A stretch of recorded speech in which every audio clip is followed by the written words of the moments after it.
Exodus is Old Testament. Who wrote it? Holy Spirit.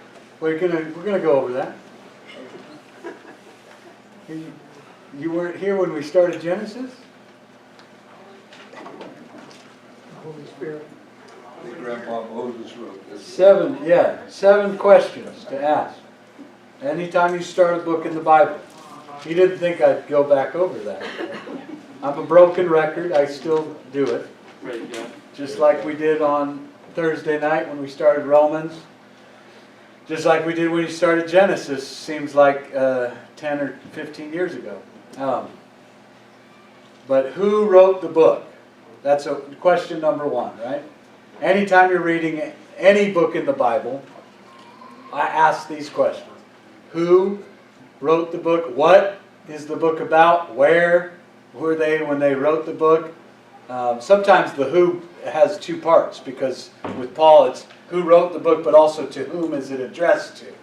So there's kind of a 2-part question sometimes, that who. What is the theme? Where was it? Why is this book so important, and when? And of course, how is the book divided? So I might ask answer a couple of those questions this morning. First off, who wrote the book? Very little debate on who wrote it, and that's Moses. Why is there very little debate? Because of Mark chapter 12, verse 26. And you might jot down for the authenticity or the authority that Moses is indeed the writer of the book of Exodus. Jesus is my authority. In Mark chapter 12, verse 26, Jesus, in quoting Exodus and talking about the burning bush scene that we'll get to, Lord willing, next week, he calls it the book of Moses. And I don't know how. Well, knowledge puffs up. And so you have scholars and you have people that come along with PhDs and all that, and they somehow say, no, Moses couldn't be the writer of Genesis. He couldn't be the writer of Exodus. Couldn't be the writer of Leviticus. And they have their reasons. They go through all that. And maybe it's just basic, simple, but there's no greater authority than Jesus, is there? No. It doesn't matter who knows what they know. It's Jesus, man. And Mark chapter 12, verse 26 will answer the question of who wrote the book of Exodus. It was Moses. Why is this book so important? It gives us the law, the giving of the law. And so much more is in the book as far as God reconciling man to himself. And that brings us to the what. What is this book about? What is the book of Exodus about? Just as Genesis had the theme of creation, I would say Exodus has the theme of redemption. So we're going to see God's story of redemption in the book of Exodus. When was it written? Not quite sure. Probably at the time when the children of Israel were coming out of Egypt. Probably around 1405 BC. And I'll have to confirm that with my dad, but that's what I've been told. 1405 BC. Where was it? Well, Egypt is a possibility that it would have been. And actually, the stories that take place, much of them are in Egypt, but also we're going to see in the wilderness. And that brings us to how. Right? Who, what, where, when, why, and how. See, I did get there. How is the book of Exodus divided? Well, chapters 1 through 12 is Israel in Egypt. Chapters 1 through 12. Chapters 12 through 18 is Israel in the wilderness. And chapters 19 through 40 is Israel at Mount Sinai. And there will be a test at the end of the year. Just kidding. Sort of. I won't be the one testing you, but God will, yeah. So, Exodus is actually a continuation from the book of Genesis. all 5 books, the Pentateuch. Genesis, Exodus, Leviticus, Numbers, and Deuteronomy. Those are all one scroll that was written by Moses. So there you have it. He's the writer, the first 5 books of the Bible. And so continuing from the book of Genesis, some translations may even have the first verse of Exodus chapter 1 say "and." But in the old King James it's got "now." Now, these are the names of the children of Israel. Verse 1 of Exodus chapter 1. These are the names of the children of Israel which came into Egypt. Every man in his household came with Jacob. Reuben, Simeon, Levi, Judah, Issachar, Zebulun, and Benjamin. Dan and Naphtali, Gad and Asher, and all the souls that came out of the loins of Jacob were 70 souls, for Joseph was in Egypt already. And Joseph died, and all his brethren, and all that generation. And the children of Israel were fruitful and increased abundantly and multiplied and waxed exceeding mighty in the land, and the land was filled with them, that is, with Israelites, the land of Egypt. Verse 8, now there arose a new king over Egypt, which knew not Joseph. And he said unto his people, behold, the people of the children of Israel are more and mightier than we. Come on, let us deal wisely with them, lest they multiply, and it come to pass that when there falleth out any war, they join also unto our enemies and fight against us, and so get them up out of the land. Therefore they did set over them taskmasters to afflict them with their burdens, and they built for Pharaoh treasure cities to keep his treasure in, Pithom and Ramses. But verse 12, the more they afflicted them, mark this verse, the more that the children of Israel were afflicted by them, the more the children of Israel grew, multiplied and grew, and they were grieved because of the children of Israel. And the Egyptians made the children of Israel to serve with rigor, or harshness, and they made their lives bitter with hard bondage in mortar and in brick and in all manner of service in the field. All their service wherein they made them serve was with rigor. Like yesterday at the property, man, we were just driving those guys from the mission, beating them into submission. Go easy on them, guys.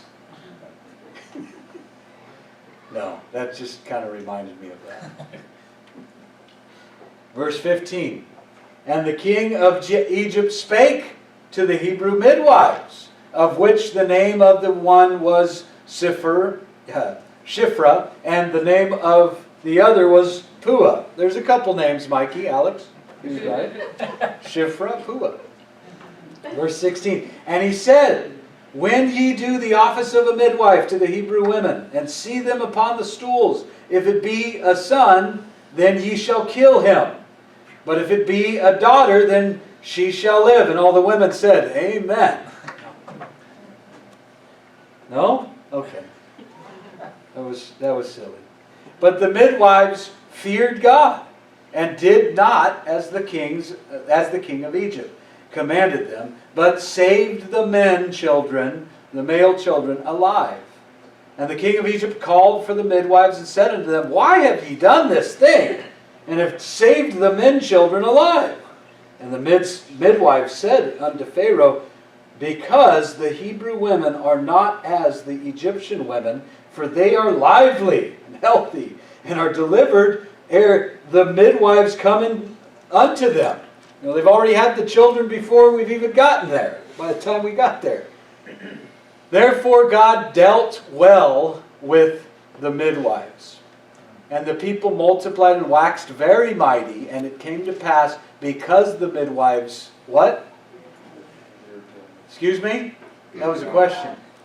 Feared God. Feared God, that he made them houses or gave them children.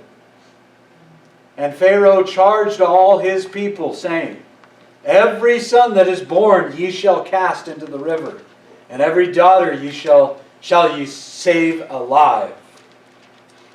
So chapter 1 is this fascinating little glimpse into what it was like in Egypt at this time.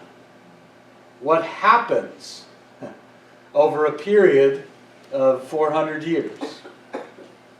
In fact, how do you know it was 400 years? Between the time of Joseph and his death, all the way up to the time of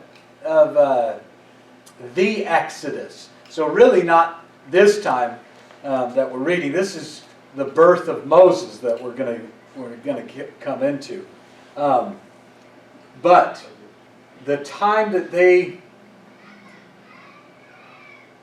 exit out of the land of Egypt from the time of Joseph's death is a fulfillment of prophecy. Back in Genesis chapter 15, verse 13, God predicted that this would happen. In Genesis 15:13, you might jot that down for you Bible scholars and students out there. God said to Abraham, back when his name was still Abram, in Genesis 15:13, know of a surety that thy seed shall be a stranger in the land that is not theirs. What land is that? Egypt. And shall serve them, and they shall afflict them for 400 years. Aha! So God kind of gives you a cheat sheet if you want it. He lets you know how long the time will be. We're getting to the beginning of the affliction here. As far as this, at least in the book of Exodus, we're seeing how it's coming to pass. But verses 1 through 7 really is fulfillment of that prophecy that 70 souls would come out. It's spoken of in Genesis 46. It's also in Acts chapter 7 when Stephen is recounting all this. It's also in 1 Chronicles 7. So you have kind of these souls that came out and came in to the land of Egypt. And it was 70 in all. 70 people that were there in Egypt, which also becomes fascinating by the time they come out. There's over 1 million. From 70 to 1 million. That's pretty incredible. But it's actually over 1 million. God was preparing them. And I hate this, but it's a fact. It's the way God deals with us. I told you to underline the verse that I hate. The more they afflicted them, the more they grew. Just like working out. I know nothing about it. But just like when you're working out, you're actually breaking down your muscles. You're breaking them down, and as you sleep, those muscles heal up and are stronger the next day. They get broken down. That's what's happening to you. And the more it hurts, the more you're building that muscle. No pain, no gain, right? That's true spiritually too. Again, I know nothing of that. But really, God has them go through these hard and difficult times, and He does the same thing to us. Affliction always lasts too long. But I have never been afflicted for 400 years. Have you? That's twice as long as our nation. Actually, yeah, it's about.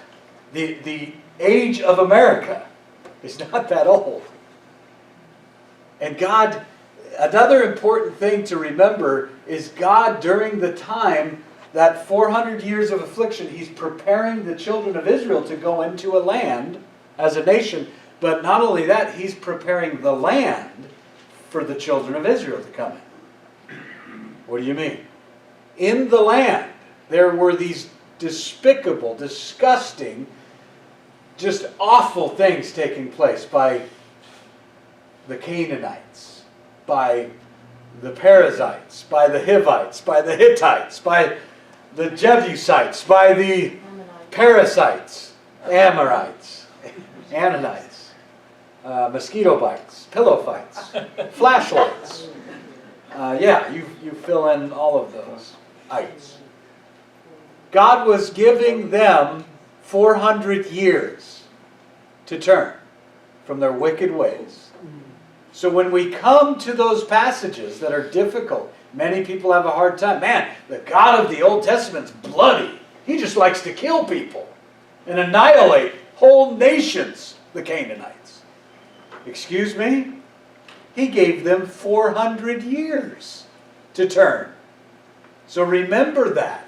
Remember this important fact of jumping from Genesis on into Exodus. There is a time lapse that we will go through from this time to the point where they eventually exit. That's what Exodus, the word, means, to depart or exit out from the land of bondage, the land of Egypt. Another type, another way that the book of Exodus can be such a blessing, the book of Exodus also celebrates our exodus from the world, our departure from Egypt. What's Egypt? The type of the world. Throughout the Old Testament, we see that Egypt continues to be the type of the world, and it's driving people. People do the most foolish things, trying to make a name, trying to kind of set up their home here in the world.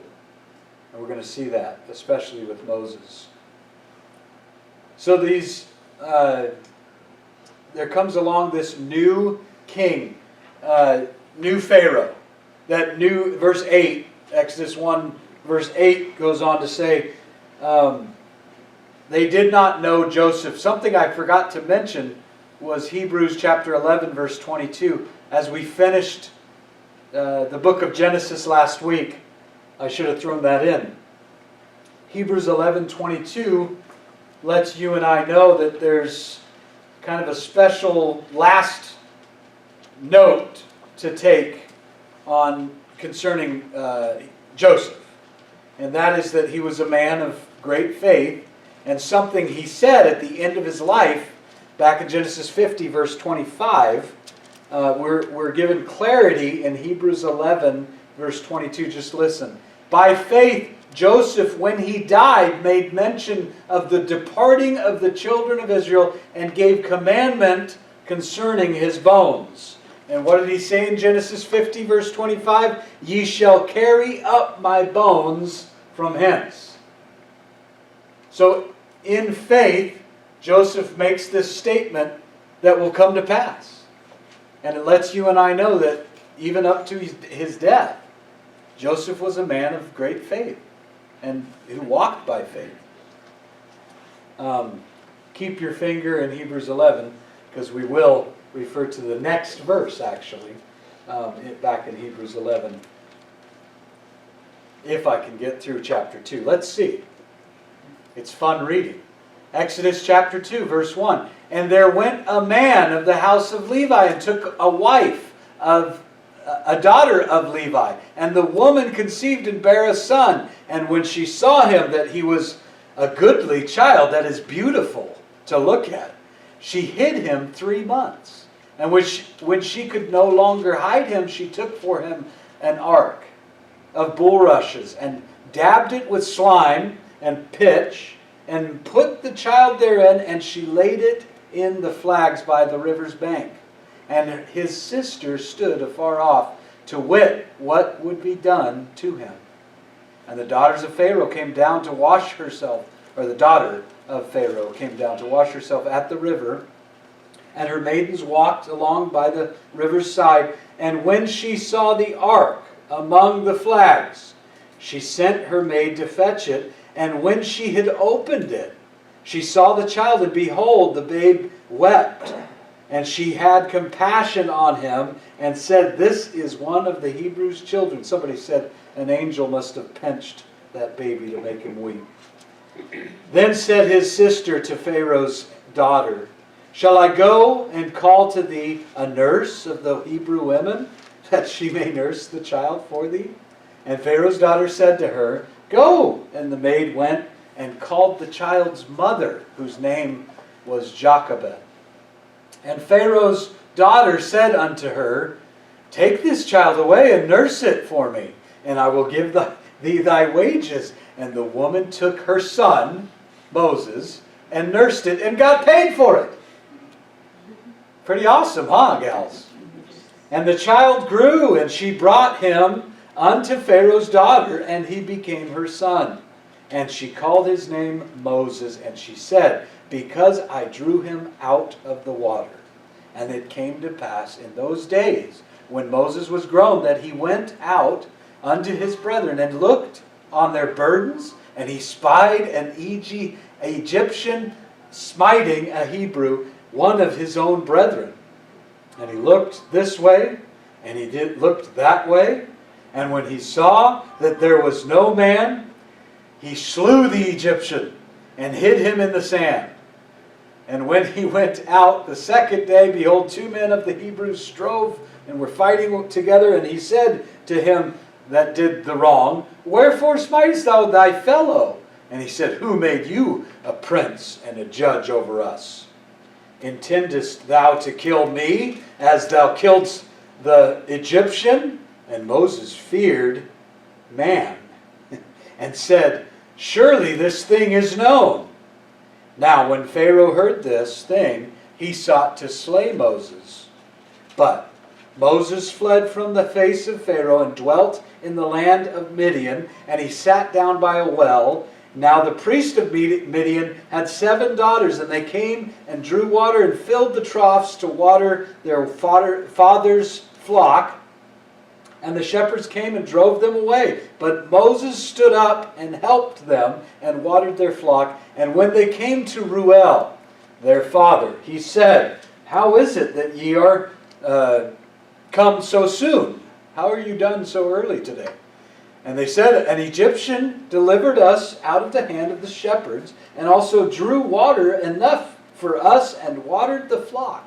And he said unto his daughters, "And where is he? Why is it that ye have left the man? Call him, that he may eat bread. I have 7 single daughters. Come on, get him back here." And Moses was content to dwell with the man, and he gave Moses Zipporah, his daughter. And she bare him a son, and he called his name Gershom. For he said, "I have been a stranger in a strange land." And it came to pass in the process of time that the king of Egypt died, and the children of Israel sighed by reason of their bondage, and they cried, and their cry came up unto God by reason of the bondage. And God heard their groaning, and God remembered his covenant with Abraham, Isaac, and Jacob. And God looked upon the children of Israel and had respect unto them. So, chapter 2, if I had to subtitle, is the fear of man. Chapter 1 is the fear of God. And the truth of the matter is that there will come a time in your life, in my life, and not just once, but all of the time. There comes this moment, this time, and it's for every single one of us, where something will come along that will challenge you and challenge me and our fear of God. It could be a king giving a decree, as in the case here, kill all of the male children. And are you going to fear and obey the decree of the king? Or are you going to fear and obey God and His Word? See, in the book of Acts, it came to that point for Peter and John, who were going around healing people and setting people free. How dare they do that? The government of their time said, "You will not preach in that name any longer." And Peter stood up in Acts, I wrote it down, Acts chapter 5, verse 29. In Acts 5:29, Peter says something that ought to be underlined, ought to be tattooed on every one of you. We ought to obey God rather than man. There is a point where God's rule supersedes government rule. Because you read in Romans 13, all of the governments and all of the authorities have been placed there by God. They're all established. We must submit to the governing authorities. And to take it even more personal, wives, you must submit to your husbands. Y'all love that one. As unto the Lord. You guys are good. Because I was just gonna go there. Your husband looks at you and says, "Honey, you cannot pray. You cannot read your Bible. You will not go to church." And you say, as it says in Acts chapter 5, verse 29, "I ought to obey God rather than man." In that moment. Is that wife not being submissive to her husband? No, she's submitting to God first. Amen? Amen. And that's the truth. We are to be those same way, because culture will challenge your fear of God. Culture, and not just culture, but people and governors and authorities. And yeah, God has placed them there for some reason. But we need to be those that fear God. We need to be Pua. We're given her name. We're given both their names. I forgot the other one. I couldn't pronounce it that right. Shifra. Shifra and Pua. Why are their names here? Because God took note. Do you see that? God takes note. He has a book of remembrance. He's got a lot of books. The book of life is the one you were worried about. The Lamb's book of life. But the book of remembrance, Malachi 3:16. That's the one you want to be in. Those that feared God and spoke of Him. They were written down. God takes note of Shifra and Pua. And says, yeah, right on. But wait a minute. These midwives lied.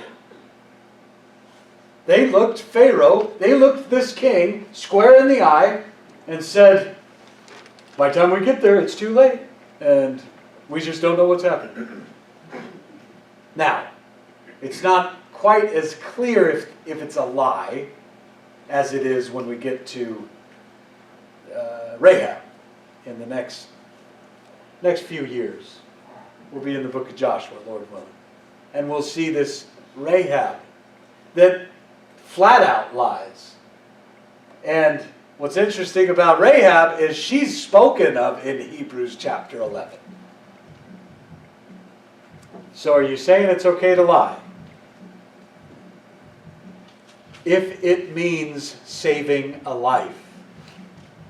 Again, the laws trump over different laws. Just like the law of gravity says what goes up must come down. Well, guess what? You get a drone, you get an airplane, and the laws of aerodynamics, they trump that law. For as long as you got fuel, pretty soon it will come down.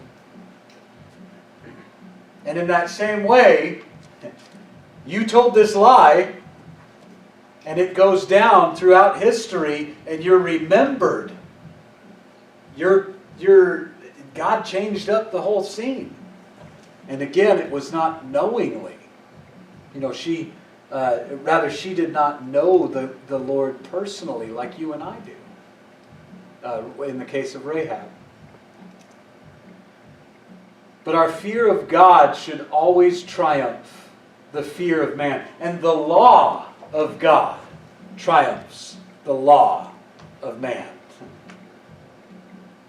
Where man comes along and says, if it's a boy, you abort it. You kill that baby. Or throw it into the river, cast it into the river. And we ought to know God has a purpose for every life. He really does. God has a reason for every breathing thing. And for someone to come along and command you and even tell you you have the right to kill that, to put an end to that life, whatever it is, we have an obligation to be good stewards of what God has placed us in authority over. And so these midwives, again, it's incredible how they feared God.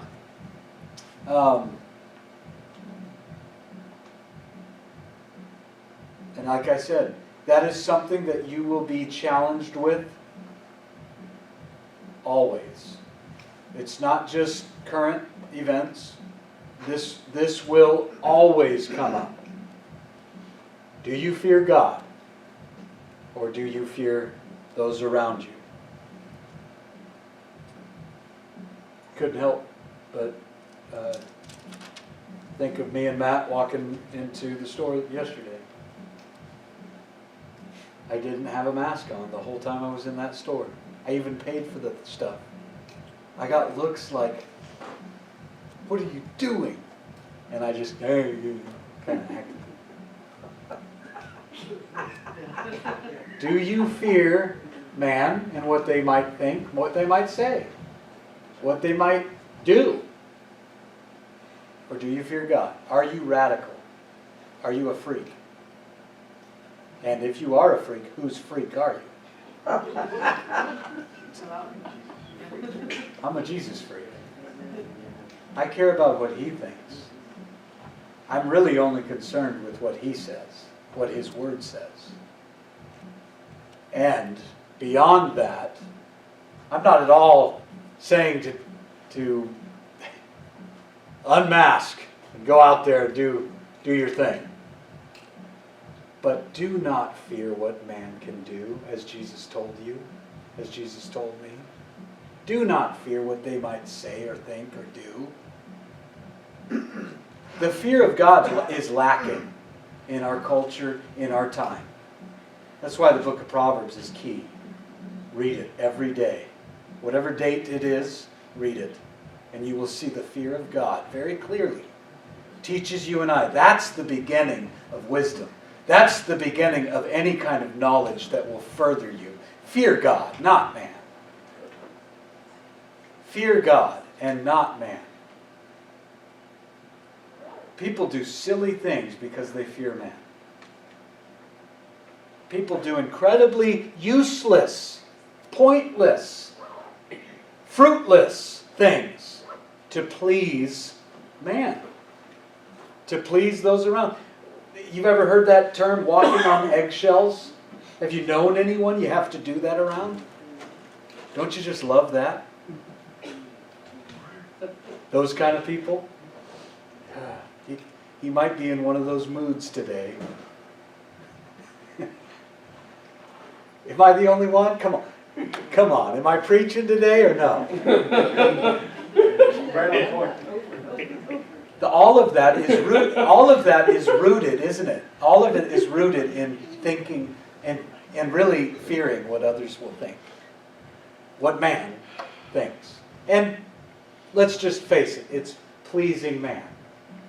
The desire to please man and to be seen by man. But what God God sees is unseen. What God sees is the motive, the heart. And see, the rewards await. And really, they're going to be cast at the feet of Jesus because it's all Him anyways.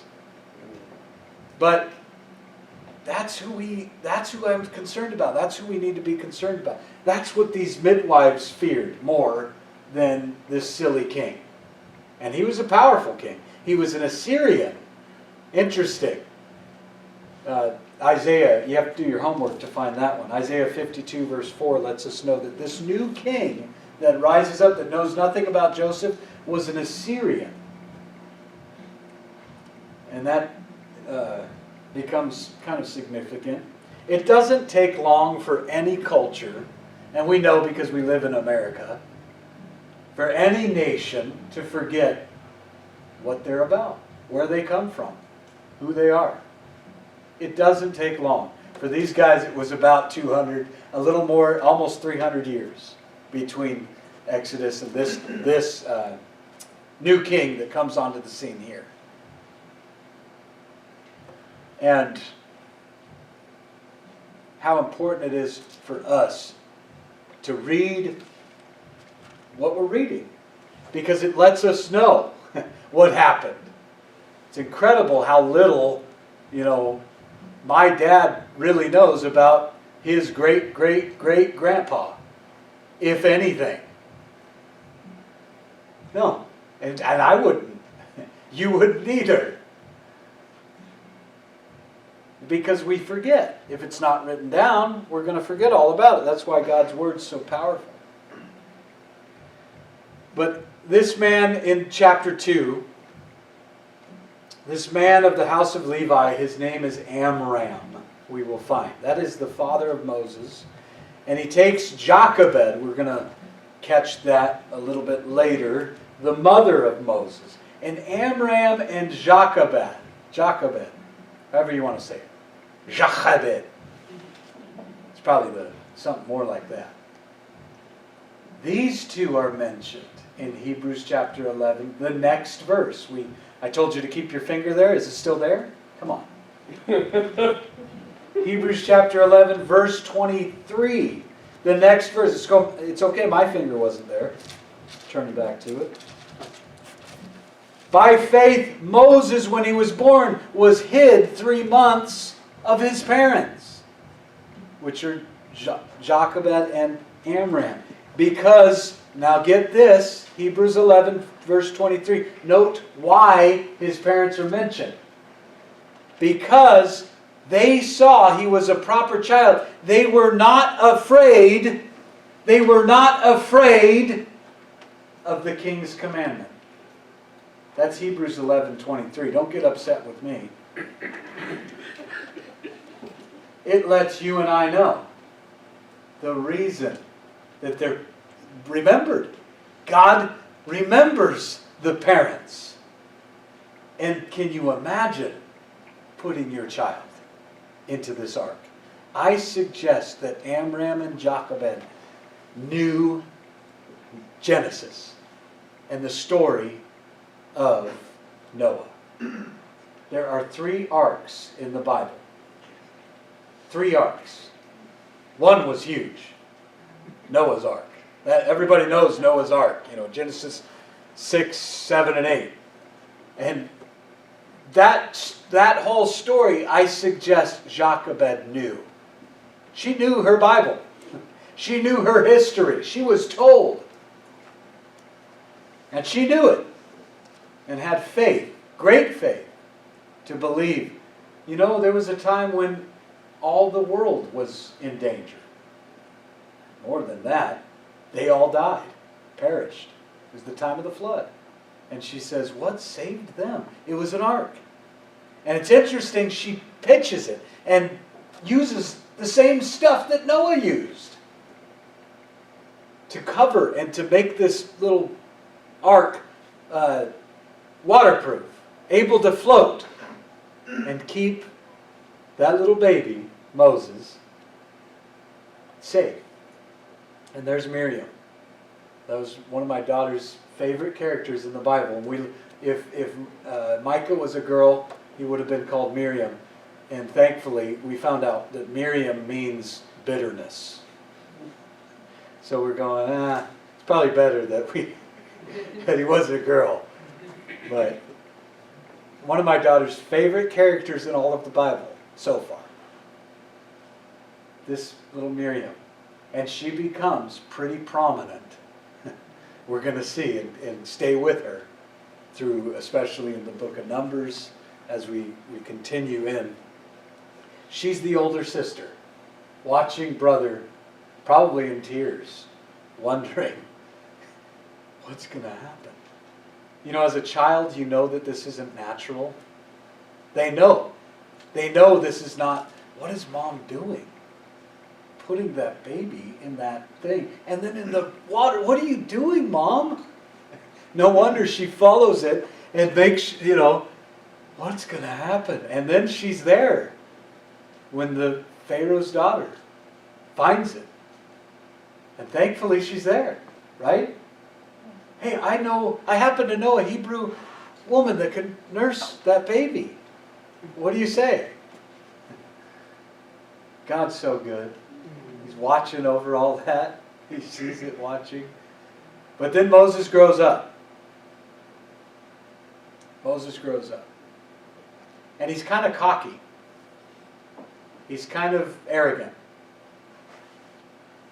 He sees a Hebrew kind of getting mistreated. He goes over there and takes care of it.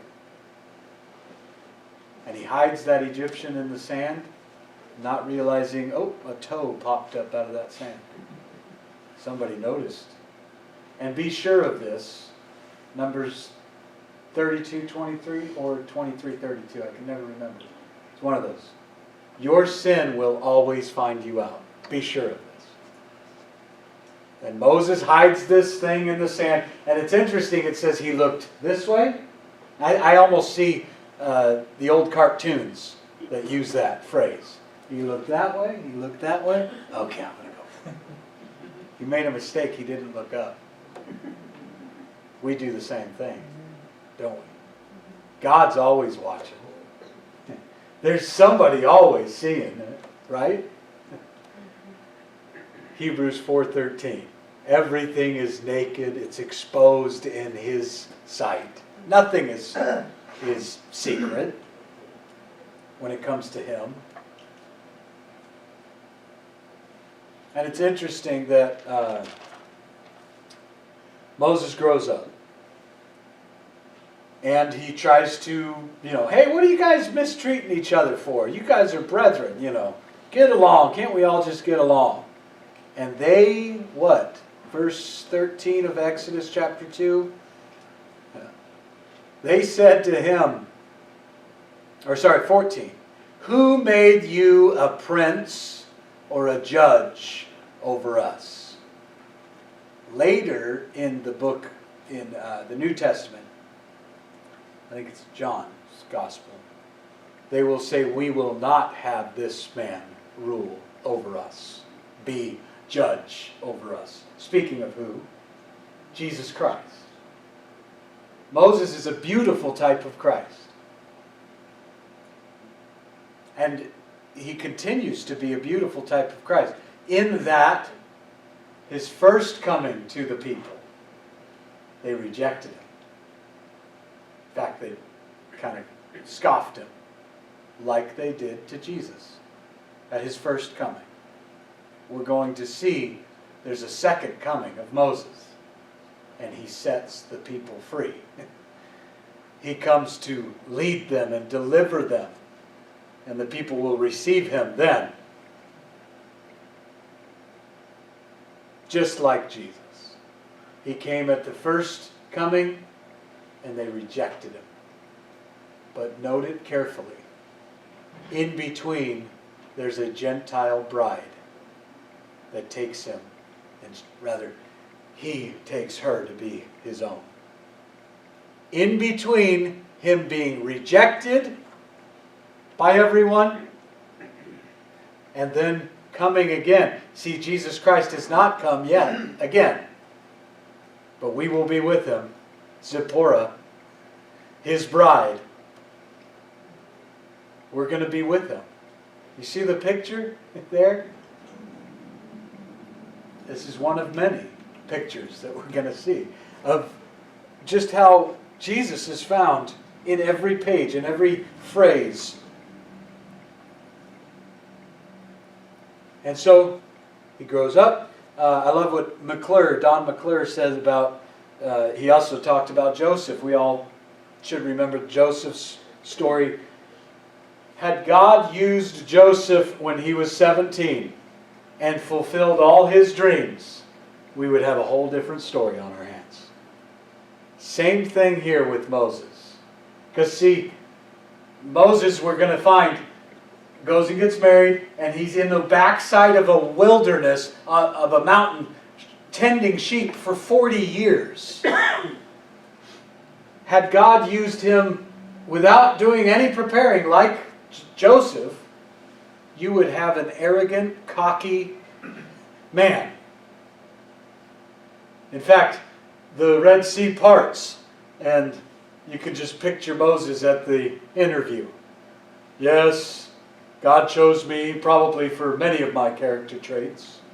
Faithful man, good leader, strong. I've been in the best schools in Egypt.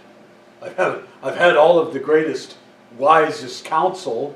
Yes, God chose me because, well, look at me. God has a reason, doesn't he?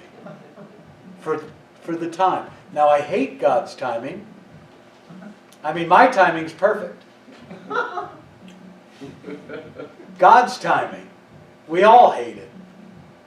And if you don't worry, you will. God's timing is not our timing.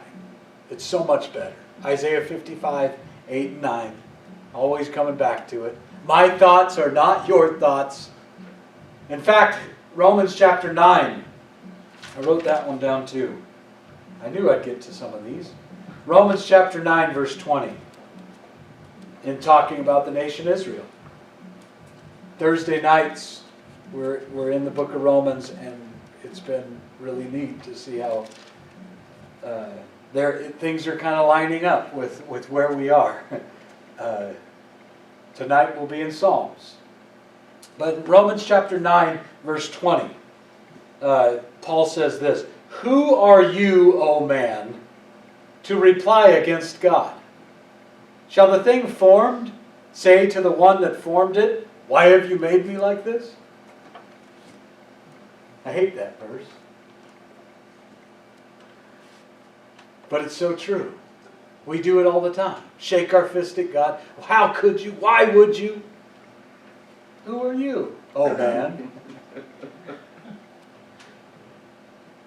My time. My time. Moses probably said, there's a Hebrew treating another Hebrew bad. Here I come to save the day. And he comes out, and what happens? Who made you the ruler over us? Get out of here. And he runs for his life. And it says later on that Moses is the most what? Meekest man. How did he become that way? Well, he was just overnight. No. Never happens like that. 40 years of thinking of that moment when he was humiliated in Egypt. How they knew that he hid that body. How he got found out. See, God uses us in his time for his purpose, in his ways, and Romans 8:29 still exists. Sorry, 8:28. It's still there, I checked. God works all things together for the good of those who are called according to his purpose, his ways, his will. Not mine, not my timing, not my ways, but God's ways. Because we all have our ideas. Talked about that last week, right? We all have our ideas of what happens to you after you die. Careful with that one. Get into all kinds of weird stuff. Right? Stick with Ecclesiastes 3. It was a sobering message last week. From dust you came, to dust you will return. Yay! It's go our way. But aren't you glad for 1 Thessalonians 4? That lets you know it doesn't end there. There's a hope, a blessed hope, an incredible hope that you and I have. And finally, he goes and Moses is a helper. He's found by this family in Midian, and he starts a family. Starts a family of his own. And it's interesting the way that it says in verse 21. Look again at Exodus chapter 2, verse 21. Moses was content to dwell with the man. And then he gets Zipporah to be his wife. And he names his son, what? Gershom, meaning a stranger in a strange land. Here's Moses, who grew up in the palace of the king. Pampered, spoiled. That's why I say he most likely was a little cocky when he came out and saw that Egyptian beating on the Hebrew. And had everything. He was entitled, had everything at his fingertips. A lot like us today in America. Had everything at his command. Everything he could ever be, dream. Of course you're content, right, Moses? No. None of it brings you contentment, happiness. In fact, you only become more greedy. See, we falsely think that if I could get what I want, that'll make me happy. Nope. Just like miracles. What's the purpose of miracles? It's not really to cause anyone to believe. It's never been the purpose of miracles, to cause people to believe. If that was the case, the children of Israel wouldn't have any problems. They saw more miracles than anyone in history. And guess what? We're going to find out they could not enter into the promised land. Why? Because of unbelief.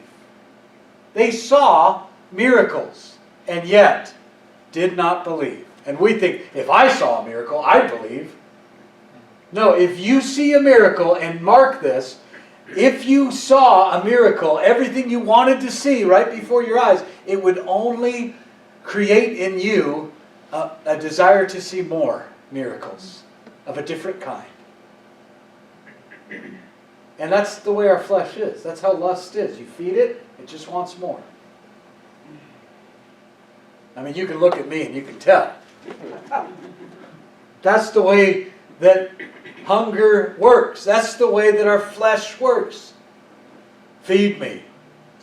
And it just wants more. And it just gets worse and worse. Where was I going with all that? I don't know. Moses names his son. That's where it was. Moses names his son. I'm just a stranger in a strange land. He had the Abraham syndrome. What did Abraham say earlier? I'm looking for a city. I'm looking for a place whose builder and maker is God. And you're not going to find that, folks, here on earth.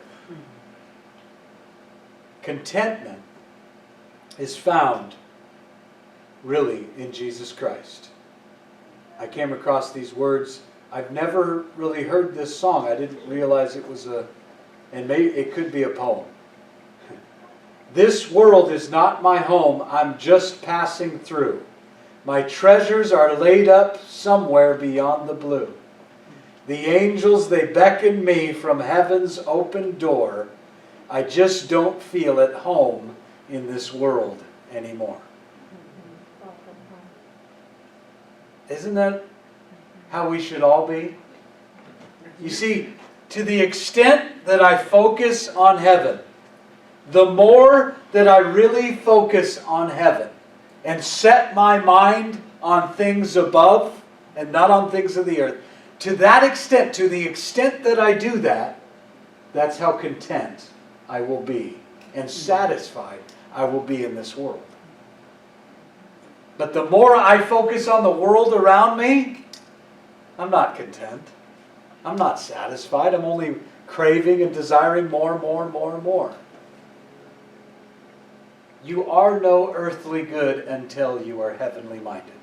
Don't believe the lie that the enemy says, you're of no earthly good because you're so heavenly minded. No. You are of no earthly good until you are heavenly minded. Because none of us are truly 100% of the time heavenly minded. If we were, we'd have goofy grins all over our faces, wouldn't we? Nothing could move us. Like Paul the Apostle, drives people crazy. You stone the guy, he gets right back up and gets back, and he's happy. You put him in prison, and he's happy.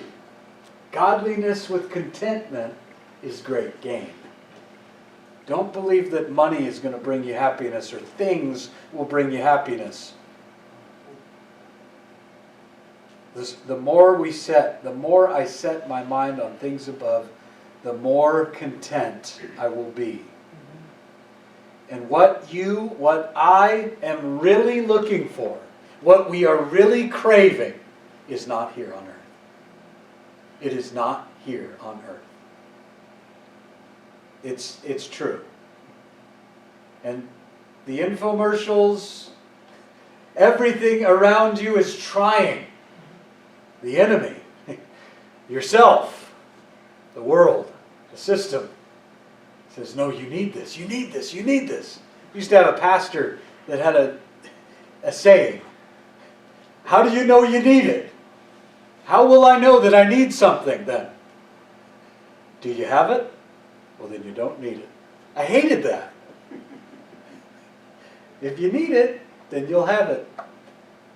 It's too simple. Come on, man. Do you have it? No, well, I don't have it yet. Well, then you don't need it right now.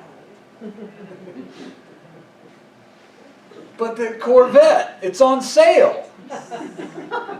I need it. Listen, what we truly are craving, what we truly desire, with above any desire that you could think, any desire that we have, it's not here on this earth.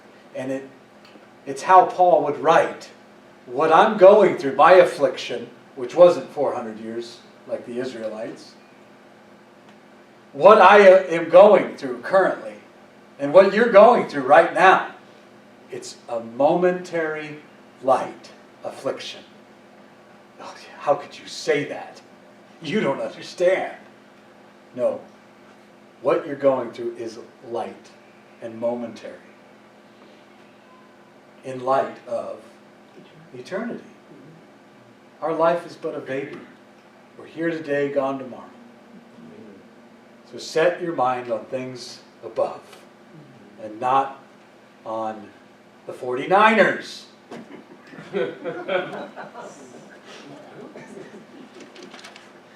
Sorry, I had to pick on Christine.